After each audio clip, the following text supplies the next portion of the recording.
Doctor, कल मैं नहा रही थी तो मुझे अचानक ब्रेस्ट में एक लम्प फील हुआ। मैं बहुत घबरा गई। मुझे उस समय बहुत अजीब से थॉट प्रोसेस आए कि मेरे बच्चे छोटे हैं, क्या मुझे कैंसर हो गया है, या फिर मैं ओवर थिंक कर रही हूँ, मैं क्या करूँ। अच्छा हुआ आपने बता दिया। ऐसा नहीं है कि आप ओवर थिंक कर रहे हो। अगर आपने महसूस किया है तो आपको उसको डेफिनेटली आपने मुझे बताया, ये मुझे बहुत अच्छा लगा। लेकिन इसको अपन को अवॉइड नहीं करना चाहिए। जनरली जब भी कोई ब्रेस्ट में लम्प महसूस होता है तो अपन को फ़ौरन आपको डॉक्टर के पास जो आप आए हो वो करना बहुत अच्छा मेथड है। अच्छा, एटलीस्ट हम, और हाँ, मैं आपको ये कह सकता हूँ कि सारे लम्प्स कैंसरस नहीं होते हैं, इस बारे में आप निश्चिंत रहिए। लेकिन हाँ, जिनमें कैंसरस पाए जाते हैं उनके लिए इतना अर्ली डिटेक्शन लाइफ सेवर हो सकता है। डॉक्टर साहब, क्या ये मेरा लम्प नॉर्मल हो सकता है या कोई टेस्ट करवाने चाहिए? आप विश्वास करिए, काफ़ी हद तक लम्प्स जो होते हैं 80% से ऊपर लम्प्स नॉन कैंसरस होते हैं, जो कि सिस्ट हो सकती है, गैलेक्टोसील्स हो सकती है, या फाइब्रोएडिनोमास हो सकते हैं। तो आपको घबराना नहीं है। हम अपने क्लिनिकल एग्जामिनेशन या कुछ बेसिक अल्ट्रासाउंड या मेमोग्राफी टेस्ट के थ्रू आपको आपके लम्प को आइडेंटिफाई कर लेंगे और कि ये क्या है, और उसके बेस पे हम आगे ट्रीटमेंट करेंगे। दोस्तों, आज इस वीडियो में हम यही समझेंगे कि आखिर कौन से लम्प जो होते हैं वो डेंजरस होते हैं या डेंजरस सिग्नल देते हैं, कौन से लम्प ऐसे होते हैं जो हार्मलेस होते हैं, इनका अर्ली डिटेक्शन कैसा किया जाए, और सबसे इम्पोर्टेंट कि इसके ट्रीटमेंट मेथड्स क्या हो सकते हैं, या नॉन कैंसरस लम्प्स को हम कैसे मिनिमली इन्वेजिव और नॉन इन्वेजिव तरीक़ों से डील कर सकते हैं, या करना भी चाहिए या नहीं करना चाहिए। दोस्तों, मैं हूँ डॉक्टर दीपक अग्रवाल, मैं जयपुर से हूँ, मैं एक वेस्कुलर इंटरवेंशन रेडियोलॉजिस्ट हूँ। पहला फैक्ट्स, हर लंप कैंसरस नहीं होता। दोस्तों, ये सुन के आपको काफ़ी रिलीव मिला होगा कि मैं बोल रहा हूँ हर लंप। मैं बोल रहा हूँ हर लंप का मतलब है करीबन 80 to 90% लंप्स कैंसरस नहीं होते हैं।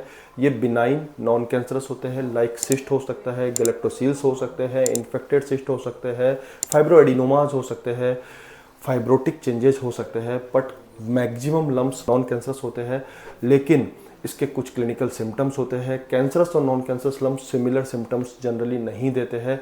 फिर भी मैं ये बोलता हूँ कि आप इस बात को सुन के रिलैक्स तो होइए, लेकिन इसका मतलब ये नहीं है कि आप लंप होने पे, लंप की आइडेंटिफिकेशन करने पे आप उसको इग्नोर करो कि 80% इज टू बिग नंबर, तो ये मेरे भी वही होगा। आपको फ़ौरन अपने नियरेस्ट इंटरवेंशन रेडियोलॉजिस्ट, गायनेकोलॉजिस्ट और ब्रेस्ट सर्जन्स को दिखाना चाहिए। दूसरा फैक्ट है कि हर लम्प जो होता है वो पेन नहीं करता। दोस्तों, मैं एक अपना अनुभव के आधार पर बताऊंगा कि कई बार सोचता है पेशेंट कि मेरे को पेन तो हो ही नहीं रहा, मुझे गांठ महसूस हो रही है, इसका मतलब ठीक है ना, पेन नहीं हो रहा तो क्या करना है। लेकिन दोस्तों, मैं आपको एक बात बताऊंगा कि जो लम्प इन्फेक्टिव होते हैं, या कुछ हद तक कभी कभी फाइब्रोएडिनोमा या कुछ सिस्टिक चेंजेस, गैलेक्टोसील्स, ये कुछ हद तक पेन कर देते हैं। इनफैक्ट कैंसरस जो लम्प्स होते हैं वो कोल्ड लम्प्स होते हैं, वो पेन जनरली नहीं करते हैं, वो नॉन पेनफुल तरीके से ही पड़े रहते हैं। तो पेन को आप क्राइटेरिया बना के कि पेन है या नहीं है, दोनों ही कंडीशन में आप इसको डिसाइड नहीं कर सकते और इसको इग्नोर नहीं कर सकते। आपको पेन को क्राइटेरिया नहीं बनाना है। आपको पेन है चाहे नहीं है, अगर आपके ब्रेस्ट में लम्प आपको फील हो रहा है तो आपको इसको डिस्कस करना है, कंसल्ट करना है एक्सपर्ट से। थर्ड फैक्ट है कि हर लम्प किसी भी एज ग्रुप में हो सकता है। पहले एक जनरली एक मिथ है कि जो कैंसरस लम्प्स होते हैं वो तो जनरली ओल्ड एज में ही होंगे, पर दोस्तों विश्वास करिए, मैंने भी रिसेंटली 1-1.5 साल पहले की बात है, एक मेडिकल स्टूडेंट जो कि फाइनल ईयर में थी, उसका जो ब्रेस्ट लम्प था वो कैंसरस निकला था। 30-35 ईयर्स में काफ़ी लम्प कैंसरस निकल रहे हैं, तो इसलिए एज मेरे अकॉर्डिंग, मेरे अनुभव के आधार पे तो कोई बार नहीं है। अपन जनरली वैसे बोलो तो फाइब्रोएडिनोमास और इस टाइप के जो लम्प्स होते हैं जो हार्मोनल चेंज की वजह से होते हैं, वो जनरली अर्ली एज ग्रुप में होते हैं, और cancerous lump generally middle age group और एल्डरली एज ग्रुप में होते हैं। ये एक रिटर्न थिंग है, लेकिन अनुभव के आधार पे बोलूँ तो आपको लम्प को अवॉइड कभी नहीं करना है। फ़ौरन इसको करेक्टराइज कराना है, ज़रूरत पड़ने पे बायोप्सी या एफएनएसी करानी है, और इसको कोई बात नहीं, उसके बाद क्या होगा वो एक अलग चीज़ है। बाकी आपको अवॉइड नहीं करना है, क्योंकि मैं ये बोलता हूँ कि 100 में से अगर 2 पेशेंट को भी कैंसरस लम्प आता है और उसको हमने टाइमली डिटेक्ट कर लिया तो हम सेफ हो गए। 4th नंबर का फैक्ट, सेल्फ एग्जामिनेशन ही इसमें सबसे बेस्ट तरीका है। भाई, रोज तो आप डॉक्टर के पास जाके अपने ब्रेस्ट को चेक नहीं करा सकते। आप एनुअली एक हेल्थ चेकअप, जो कि गवर्नमेंट के द्वारा भी रिकमेंडेशन है कि 35 ईयर के प्लस में आपको एवरी ईयर मेमोग्राफी करानी चाहिए। लेकिन डेली बेसिस पे क्या, डेली बेसिस पे जब भी आप अपना शावर ले रहे हैं या फिर आपके पीरियड्स जब गए हैं, पीरियड्स जाने के बाद ब्रेस्ट थोड़े सॉफ्ट हो जाते हैं, तो महीने में एक बार एटलीस्ट आप ब्रेस्ट को सेल्फ पैल्पेट करके देख सकते हैं कि भाई किसी तरह का मुझे कोई लंप फील तो नहीं हो रहा। एटलीस्ट 1 महीने में एक बार पीरियड्स जाने के बाद आप अपने ब्रेस्ट को सेल्फ एग्जामिनेशन करके देख सकते हैं। It is a easiest sweetest method, मतलब सबसे, मतलब कि किसी तरह का कोई, मतलब इसमें कोई आपको किसी की हेल्प ही नहीं चाहिए, बेसिकली खुद सब सेल्फ पल्पेट करके आप देख पा रहे हो, ना किसी डॉक्टर के पास जाना है, ना कोई पैसे लग रहे हैं, ना कुछ है। तो ये अगर आपको कहीं कुछ फील होता है देन आपको ओपिनियन लेनी है।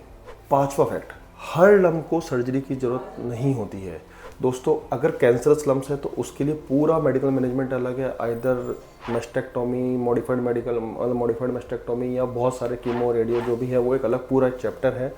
अगर नॉन कैंसरस लम्स है जो कि मेनली होते हैं, तो उनमें अगर नॉन सिम्टोमेटिक लम्स है, छोटे लम्स है, तो उनका मोस्टली हमको कुछ नहीं करना होता है, पड़े रहता है, छोड़ देते हैं।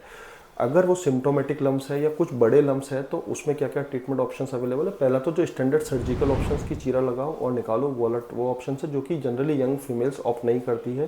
तो यंग फीमेल्स के लिए मैं एक बहुत ही अच्छा मेथड लेकर आया हूँ कि एक तो होता है वैक्यूम असिस्टेड बायोप्सी, वैब बोलते हैं।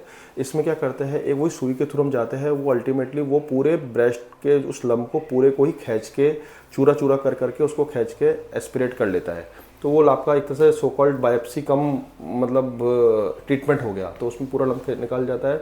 अगर कोई सिस्टिक या गैलेक्टोसील्स है, दूध का लंप है या पानी का लंप है, तो उसको हम खींच के भी निकाल सकते हैं। ब्रेस्ट में अगर एब्सेस बन गया, पस बन गया, तो उसको भी हम ड्रेन कर सकते हैं। अगर फाइब्रोएडिनोमाज है, थोड़े सॉलिड लम्स है, नॉन कैंसरस लम्स है, बायरेट्स 2 कैटेगरी में आ रहे हैं, तो उसमें हमारे पास एब्लेशन थेरेपीज भी है कि हम माइक्रोवेव एब्लेशन, वही एक माइक्रो जो थायराइड में करते हैं वैसे माइक्रोवेव एब्लेशन का एंटीना लेके जाओ, उसको एब्लेट करके उस लम्ब को बर्न कर दो, जो ओवर द टाइम वो बिल्कुल श्रिंक होकर छोटा हो जाएगा।